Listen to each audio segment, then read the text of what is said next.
Okay, my paint has dried, so I'm gonna do the second layer of colors. For this one, you might want to go around your house to get some materials that can give some textures. Like I have some bubble wrap here. This is like a sponge roller. If you don't have it, a normal sponge would be just as good. And then you can get a old toothbrush. I don't have my toothbrush with me, so I'm just going to use this worn out brush to make splatterings later on.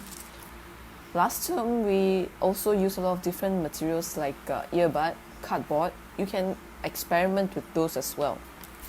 What we are essentially going to try and make is textures. I'm just gonna take a thicker kind of paint, no longer watercolor. This time I'm gonna use a thick paint just to go over some areas. For example, maybe like adding lines, different kind of lines here. Basically making textures. And then you notice that for some marks that I made just now, it kind of got covered and got affected by the watercolor.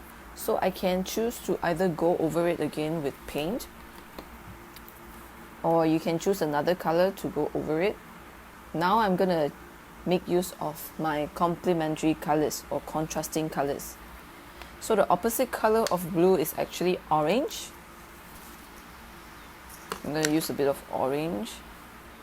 So again, contrasting colors basically means colors that stand out when you put it on top. For example, you see this blue and orange, it's a strong contrast. However, if you look at this dark blue and this grayish blue, there's not a lot of contrast because the colors are very similar, so there's no contrast there. Complementary colors, they have the strongest contrast because on the color wheel they are directly opposite each other. So now I'm just gonna use some orange to paint over the textures that disappeared.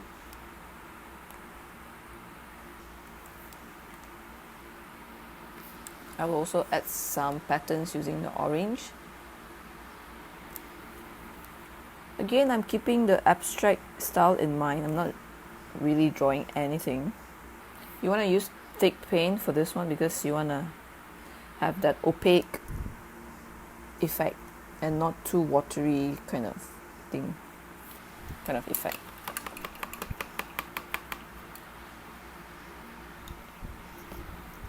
I'm also gonna paint this over maybe with some pink. Pink and green, they do have a certain level of contrast. So what you want to do with this second layer of paint is basically just adding details, finer details. The first layer, which was the watercolor, that's basically just putting a layer of colors on your paper. Now this second layer is all about adding details, refining it.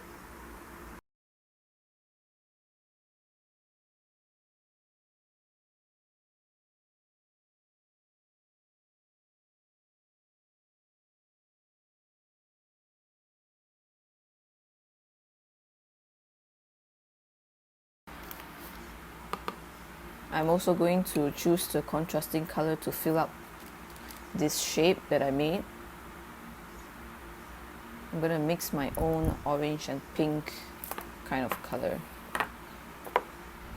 I do encourage you to mix your own color because that will allow you to experiment and find out what happens to colors when they get mixed together with different colors. For example, pink and orange, they will produce kind of like a neon peach. But if you mix complementary colors together, it will produce a very, very dirty color, which I will leave it up to you to find out.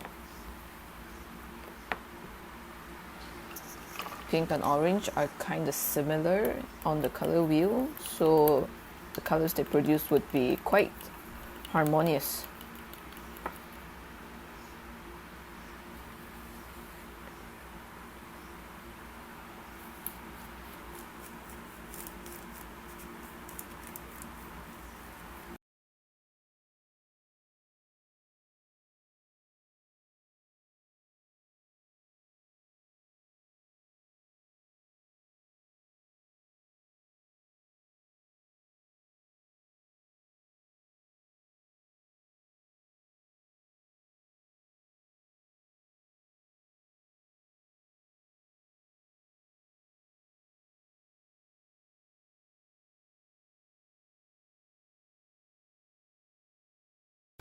Now I'm going to try putting some textures using my different kind of tools.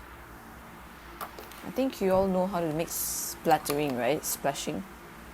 So I'm going to put, I think I'll use dark blue.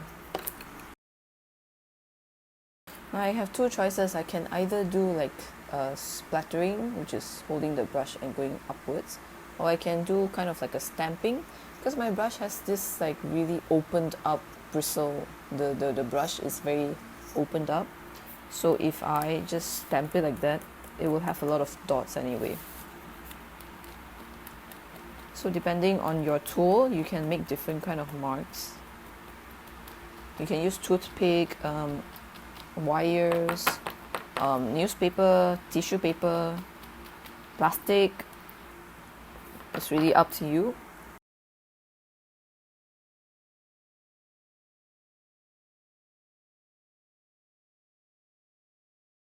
For my splash, I'm just gonna load up my brush and just tap away.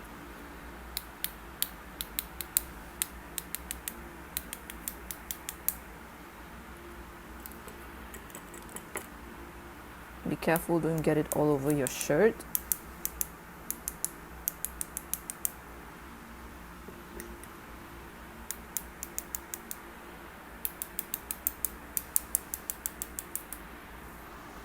I'm getting it everywhere. Then you can also try out painting a paint on top of your textured item and then just printing it. I'm gonna try this but with a smaller piece because I want to aim for small areas. So I'm just going to cut it out and put a layer of paint on top. What color should I put? What color do you think would look nice? I think I'll put blue.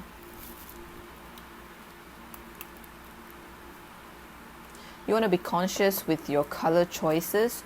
You don't want to mix too many random colors together. I'm picking blue because I already have a lot of blue, and I'm trying to put it on top of this green. So the contrast won't be too strong, but you can still see the subtle textures later on.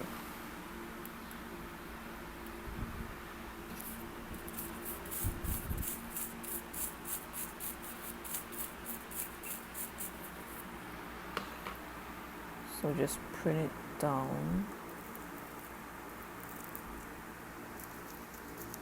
I'm very careful not to get it on the orange because I don't want it on the orange.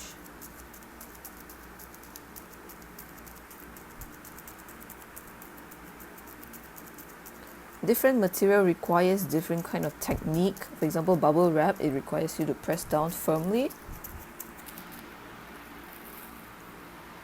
There, it's quite an interesting texture. I think I'm gonna put more because I'm really loving that round textures.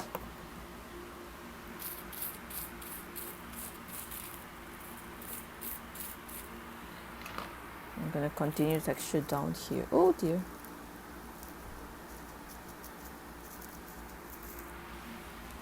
Okay. Maybe a bit more here.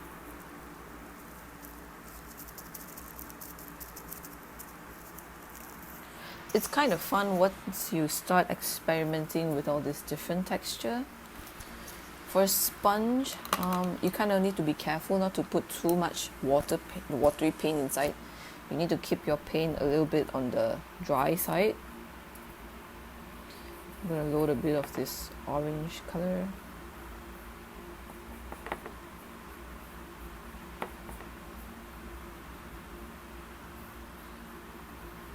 I'm not sure how it will turn out, so maybe I'll just try it here.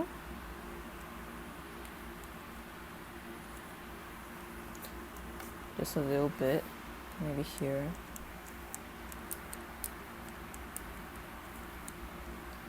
A normal sponge would work just the same.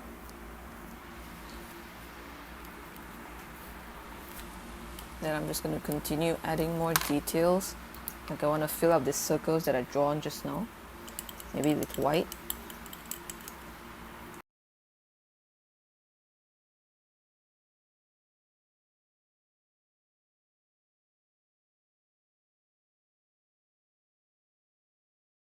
So you notice that there's actually a lot of repetition in my abstract artwork. It's not completely random. Each of the patterns kind of relate to one another. For example, I have this blue dot dash kind of pattern, and I have that repeated in some other places as well. And I have this pink patch of petals, and I have it actually going out and flying around. So it's so that it doesn't look too weird with being just one patch. Then I have this textures made using the bubble wrap. I have it over here as well.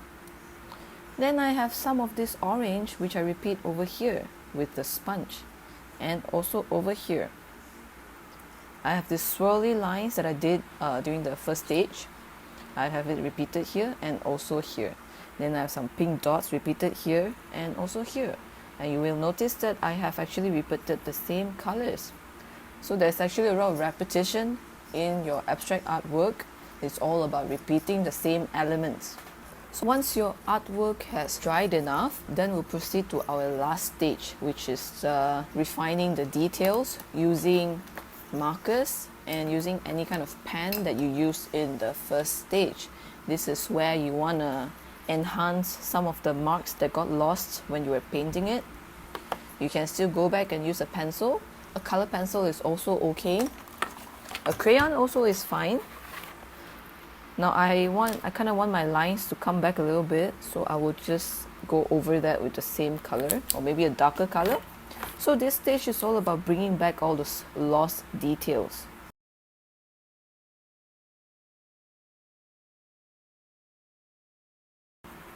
At this stage, you can also add on more textures using your crayon. All you need to do is lie it flat on the paper and rub it.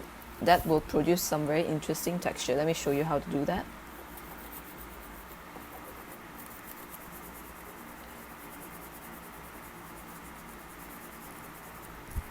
Just like that, see?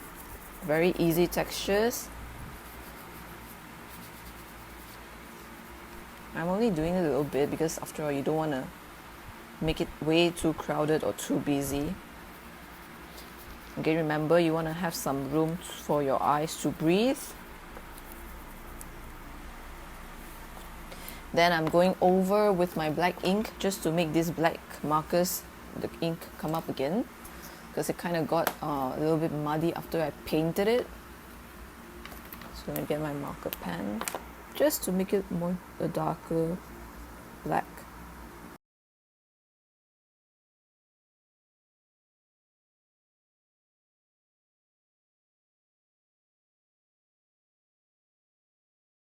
I have here some gold, which is really nice, so I'm going to add that inside.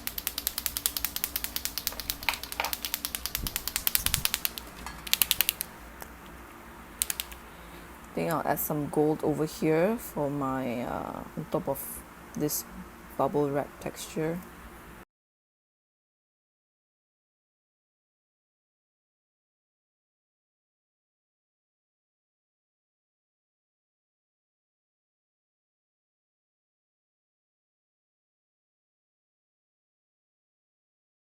Then you can also get yourself a marker, just add more details to outline it.